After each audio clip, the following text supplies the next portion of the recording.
राजस्थान वीरों की भूमि। यहाँ की रेत में हर कण, हर हवेली और हर किला एक कहानी कहता है। कभी यहाँ ऐसे वीर जन्मे जिन्होंने तलवार से दुश्मनों को हराया, और कभी यहाँ ऐसी रानियां हुईं जिन्होंने अपने सम्मान की रक्षा के लिए मौत को भी गले लगा लिया।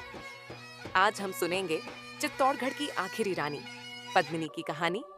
एक ऐसी रानी जिसकी सुंदरता ने दिल्ली के तख्त को हिला दिया और जिसका साहस आज भी इतिहास में अमर है।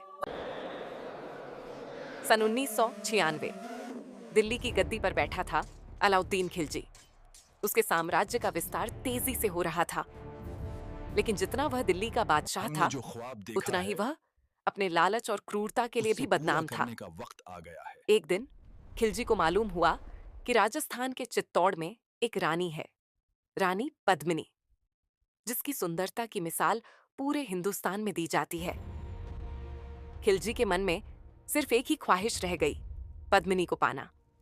लेकिन चित्तौड़ कोई साधारण किला नहीं था। यह राजपूत वीरों की शान था, और वहां के राजा रावल रतन सिंह अपने सम्मान के लिए किसी भी हद तक जाने को तैयार थे। खिलजी ने चाल चली। वह अपनी सेना लेकर चित्तौड़ के पास पहुंचा और संदेश भेजा, मैं तुम्हारे किले पर आक्रमण नहीं करूंगा, बस रानी पद्मिनी से एक बार मिलना चाहता हूं। राजा रतन सिंह जानते थे कि यह एक षड्यंत्र हो सकता है, लेकिन दरबार की सलाह के बाद उन्होंने एक योजना बनाई। खिलजी को रानी का दीदार मिलेगा, लेकिन सिर्फ दर्पण में। खिलजी चित्तौड़ में दाखिल हुआ और महल के भीतर एक ऐसे कमरे में पहुंचा जहां दीवार पर बड़ा सा दर्पण लगा था। दूसरी ओर पर्दे के पीछे खड़ी थीं रानी पद्मिनी। जब खिलजी ने दर्पण में रानी का चेहरा देखा तो उसकी आंखें ठहर गईं। वह सौंदर्य जिसे उसने सिर्फ किस्सों में सुना था, आज सामने था, लेकिन यह दीदार उसके लालच को और बढ़ा गया। किले से लौटते समय खिलजी ने अपनी असलियत दिखा दी। उसने रावल रतन सिंह को धोखे से कैद कर लिया और कहा, अगर रानी पद्मिनी को पाना है तो राजा को छोड़ दूंगा। लेकिन पद्मिनी कोई साधारण स्त्री नहीं थी। उन्होंने चित्तौड़ के वीर सैनिकों के साथ एक चतुर योजना बनाई। 100 पालकियां तैयार की गईं, जिनमें दासियों के रूप में राजपूत योद्धा छिपे थे। दिल्ली के पास खिलजी के शिविर में ये पालकियां पहुंची।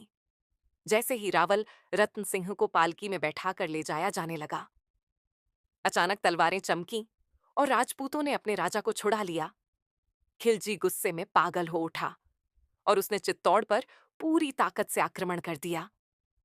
युद्ध कई दिनों तक चला, लेकिन खिलजी की सेना विशाल थी और चित्तौड़ के योद्धा धीरे धीरे गिरने लगे। राजा रतन सिंह को एहसास हो गया कि जीत अब संभव नहीं है। उन्होंने रानी पद्मिनी से कहा, दुश्मन अब किले के दरवाजे तोड़ देगा, लेकिन तुम्हारा सम्मान मैं कभी आंच नहीं आने दूंगा। रानी ने भी दृढ़ निश्चय किया। चित्तौड़ की हजारों स्त्रियों के साथ उन्होंने जौहर करने का निर्णय लिया।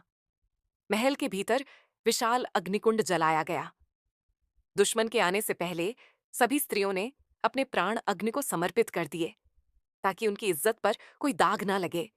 बाहर युद्ध जारी था, लेकिन अंदर चित्तौड़ की रानियां अपनी शान के साथ विदा ले चुकी थीं। जब खिलजी ने किले के दरवाजे तोड़े तो उसे सिर्फ राख और वीरान गलियां मिलीं। रानी पद्मिनी अब उसकी पहुंच से हमेशा के लिए दूर जा चुकी थी। आज चित्तौड़गढ़ का किला खामोश खड़ा है, लेकिन उसकी हवाएं अब भी उन वीरों और रानियों की गाथा सुनाती हैं, जो मौत से नहीं, अपमान से डरते थे। यह कहानी सिर्फ एक रानी की नहीं, यह हर उस स्त्री की है जिसने अपने सम्मान को जीवन से ऊपर रखा।